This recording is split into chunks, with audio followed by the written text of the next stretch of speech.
Good morning students. आज हम CUET जो कि अंडर ग्रेजुएट कोर्स के लिए होता है उसके बारे में डिस्कशन करेंगे। ठीक है।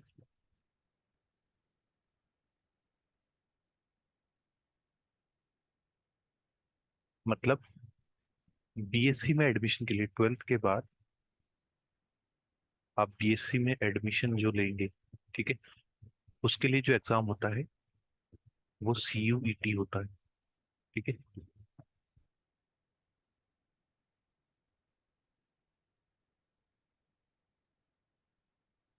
इसके लिए इस एग्जाम को कंडक्ट कराती है NTA, national testing agency. National testing agency. ठीक है। ये अलग अलग सब्जेक्ट में कराया जाता है। ठीक है। जैसे कि आपके पास अगर कॉमर्स से बात करें तो अकाउंटेंसी में होता है। ठीक है। अकाउंटेंसी है। फिर एग्रीकल्चर है। उसके बाद एंथ्रोपोलॉजी है। ठीक है। ये BSc BA एंड BCom। ठीक है। क्योंकि इस चैनल पे मेनली मैं BSc के बारे में ही बताऊंगा। ठीक है। अगर आपको जरूरत है तो मैं BA BCom के बारे में भी आपको प्रोवाइड करा दूंगा, लेकिन मेनली हमारा फोकस BSc फिजिक्स से रिलेटेड रहेगा। ठीक है। तो इसलिए मैंने BSc की ही बात करी थी शुरुआत में। बाकी मैं आपको बता सारा दूंगा। ठीक है। एग्रीकल्चर हो गया, एंथ्रोपोलॉजी हो गया, उसके बाद आर्ट एजुकेशन एंड स्कल्पचर हो गया, बायोलॉजी बायोटेक्नोलॉजी एंड बायोकेमिस्ट्री हो गया, बिजनेस स्टडीज हो गया, केमिस्ट्री। ठीक है। केमिस्ट्री हो गया। उसके बाद आपका computer science and information practices हो गया, economics and business studies, engineering graphics, entrepreneurship, environmental studies, geography and geology, history, home science, knowledge tradition, practices in India, legal studies, environmental science, mathematics and applied maths, mass media and journalism and communication, physical education, NCC and yoga, physics। ठीक है। उसके बाद performing arts, political science, psychology, Sanskrit, sociology, teaching aptitude, philosophy, performing arts and fine arts. ठीक है। तो ये subjects हो गए जिसमें नेशनल टेस्टिंग एजेंसी आपका एग्जाम कंडक्ट कराती है 12th क्लास के बाद, और आप इन सब्जेक्ट्स में BSc BA या BCom परस्यू कर सकते हैं। ठीक है। अब अगर हम बात करें, ठीक है, इनमें पार्टिसिपेटिंग यूनिवर्सिटीज कौन कौन सी, मतलब ये एग्जाम क्लियर करने के बाद, ठीक है, कौन सी यूनिवर्सिटीज में आप पढ़ सकते हैं। तो उसमें आपकी यूनिवर्सिटीज हैं। पहली यूनिवर्सिटी आपकी AMU है, अलीगढ़ मुस्लिम यूनिवर्सिटी। ठीक है। असम यूनिवर्सिटी है।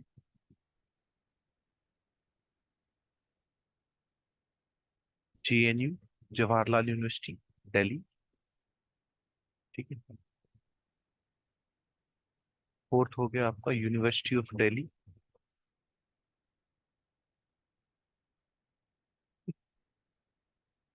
पांचवा आपका होगा BHU, Banaras Hindu university. Sixth आपका हो गया बाबा साहब भीमराव अंबेडकर यूनिवर्सिटी।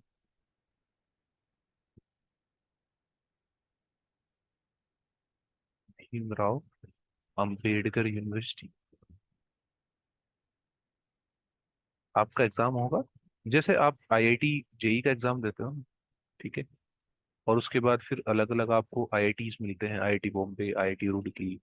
ऐसे ही जब आप CUT का एग्जाम दोगे तो आपका एक स्कोर कार्ड आएगा, और उस स्कोर कार्ड पे आपकी रैंक होगी। उस रैंक के अकॉर्डिंग ये यूनिवर्सिटीज में से कोई सी भी आपकी यूनिवर्सिटी में एडमिशन मिल जाएगा BSc के लिए। उसके बाद आपका हो गया central Sanskrit university. Central Sanskrit university. उसके बाद हो गया आपका central tribal university, central tribal university of Andhra Pradesh. Ninth हो गया आपका central university of Andhra Pradesh.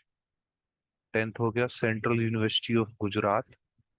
11th हो गया central university of Haryana. 12th हो गया central university of Himachal Pradesh.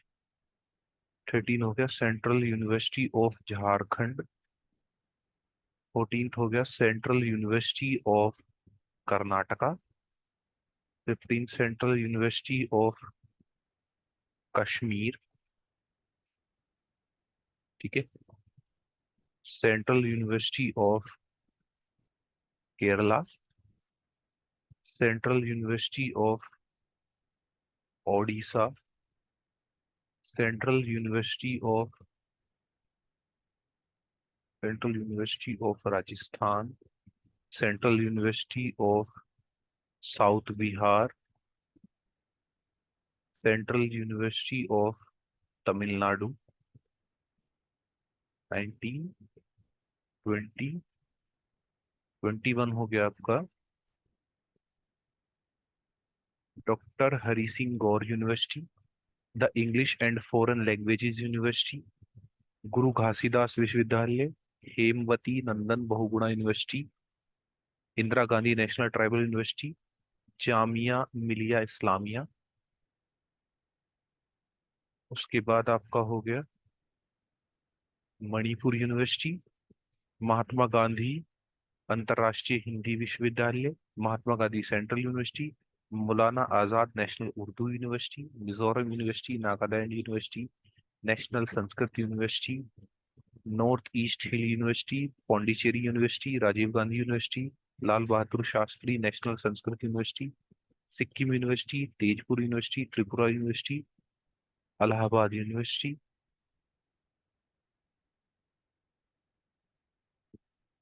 ठीक है। University of Hyderabad.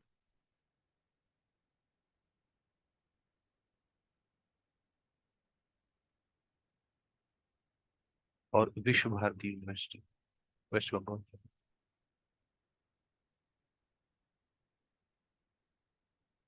ये सारी सेंट्रल यूनिवर्सिटीज है। कुछ स्टेट यूनिवर्सिटीज भी होती हैं, जैसे देवी अहिल्या यूनिवर्सिटी इंदौर, और अ, Shri Devi Suman university Uttarakhand, doctor APJ Abdul Kalam technical university Uttar Pradesh, doctor B R Ambedkar school of economics university, और Madan Mohan Malaviya university of technology. तो ये सारी यूनिवर्सिटी हैं जहाँ से आप सीयूईटी एग्जाम देने के बाद बीएससी कर सकते हैं। ये सारी यूनिवर्सिटीज हैं। ठीक है। अब अगर हम एग्जाम पैटर्न की बात करें, एग्जाम पैटर्न कैसा आता है, तो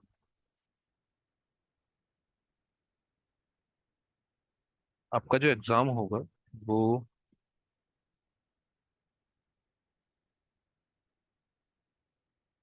आपका एग्जाम चार पार्ट्स में डिवाइडेड होगा। ठीक है। सेक्शन 1A, सेक्शन 1B, फिर सेक्शन 2, एंड देन सेक्शन 3। देखो, सेक्शन 1A और सेक्शन 1B ये आपके लैंग्वेज के क्वेश्चंस आएंगे। ठीक है। ये आपका होगा डोमेन स्पेसिफिक,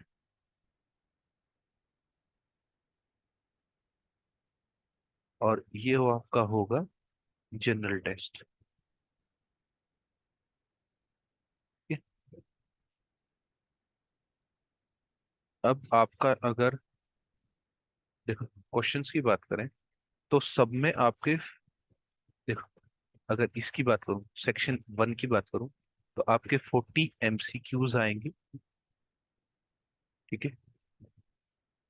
50 आएंगे,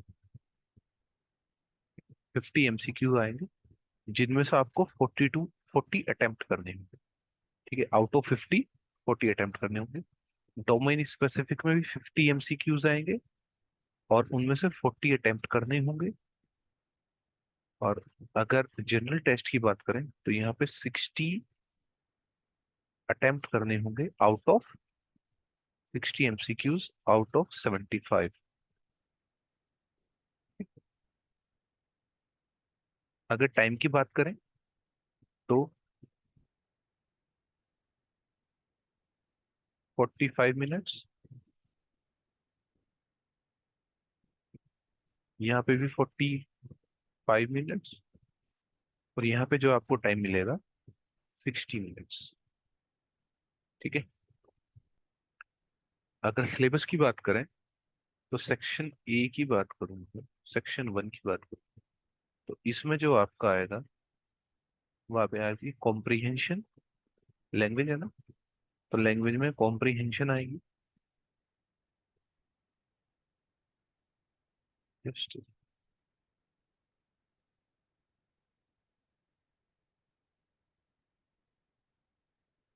comprehension.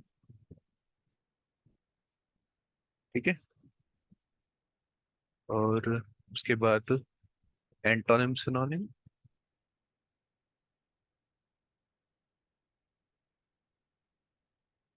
Antonyms and synonyms.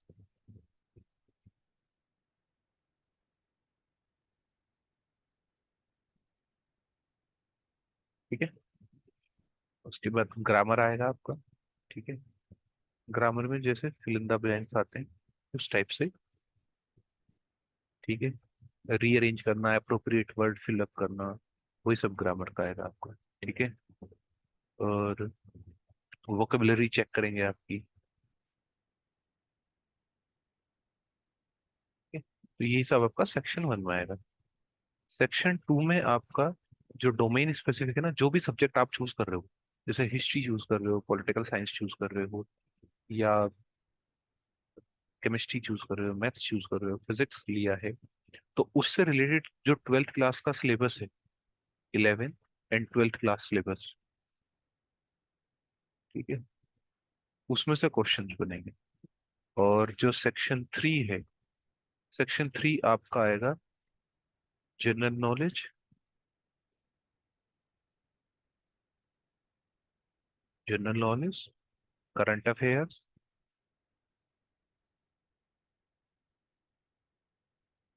Maths, 10th तक की मैथ्स जो होती है, प्रॉफिट एंड लॉस, ठीक है, परसेंटेज, एज कैलकुलेट करना, ठीक है, न्यूमेरिकल्स, न्यूमेरिकल एबिलिटी वाले जो क्वेश्चन होते हैं।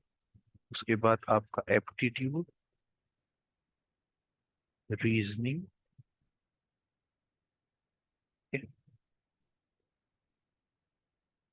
ये आपका सेक्शन 3 में है। तो ये हो गया आपका एग्जाम पैटर्न। अब अगर हम फिजिक्स के सिलेबस की बात करें, क्योंकि यहाँ पे फिजिक्स से रिलेटेड बातें होंगी, बाकी मैं बता दूंगा अगर किसी और सब्जेक्ट के बारे में भी जानकारी चाहिए। तो फिजिक्स में जैसे कि बताया 50 क्वेश्चन आएंगे, जिसमें से 40 क्वेश्चन अटेम्प्ट करने हैं। ठीक है। तो फिजिक्स में आपका जो सिलेबस है, पहली यूनिट इलेक्ट्रोस्टैटिक्स है।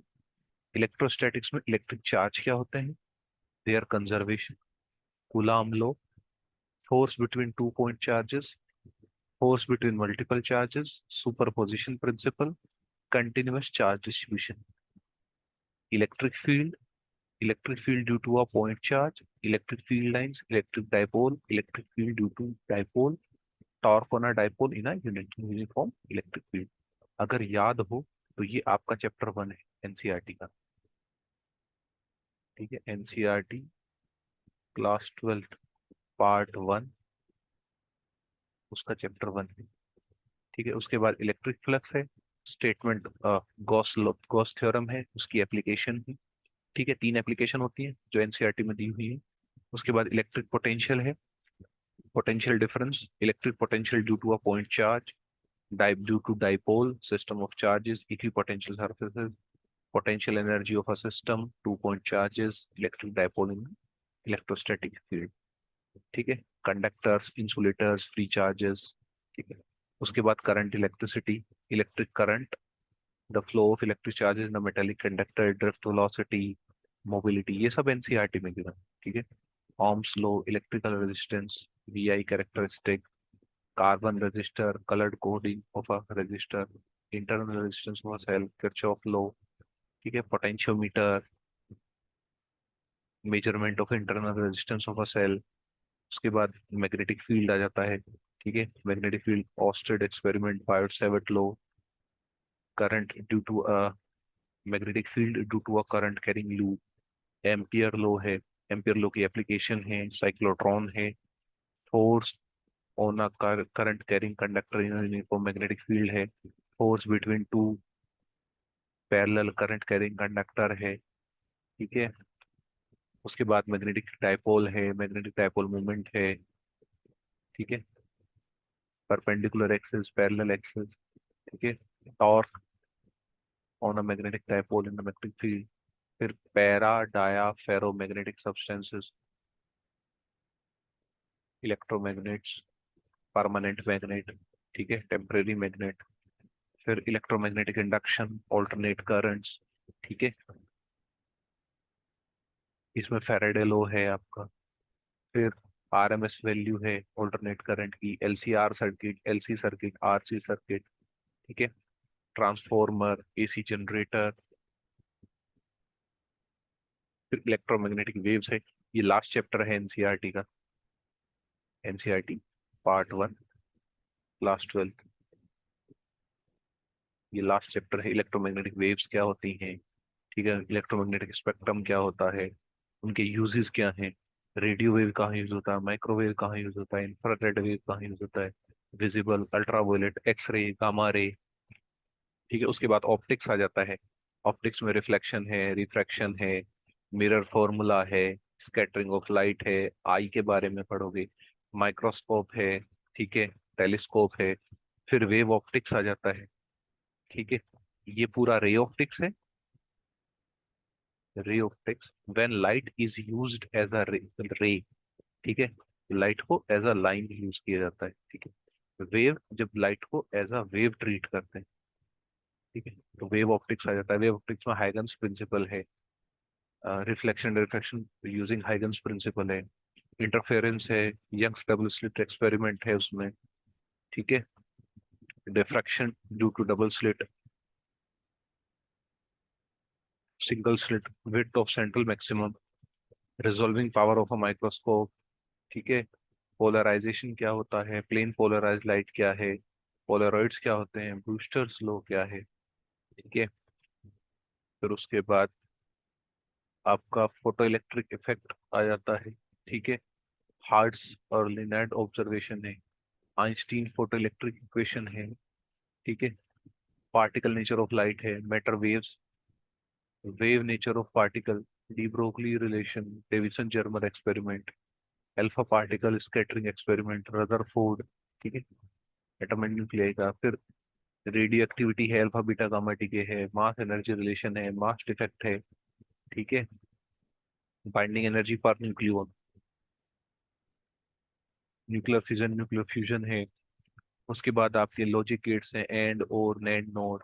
फिर एनर्जी बैंड इन सॉलिड्स है, कंडक्टर, इंसुलेटर, सेमीकंडक्टर्स के बारे में है, आईवी कैरेक्टरिस्टिक, फॉरवर्ड और रिवर्स बायस क्या होता है, डायोड क्या होता है। ठीक है। फोटो डायोड क्या है, सोलर सेल, जेनर डायोड। ठीक है। जेनर डायोड को वोल्टेज रेगुलेटर की तरह से कैसे यूज करते हैं। ट्रांजिस्टर क्या है, ट्रांजिस्टर तीनों में, common ammeter, common base, common collector में कैसे यूज होता है। ठीक है। फिर कम्युनिकेशन सिस्टम है। तो ये आपका 12th का सिलेबस है। ठीक है। ऐसे ही जो भी 11th में पढ़ा होगा, 11th की जो एनसीईआरटी उठा लेना, जो जो सिलेबस उसमें होगा एनसीईआरटी में 11th की, ये पार्ट 1 पार्ट 2 है 12th का। ठीक है।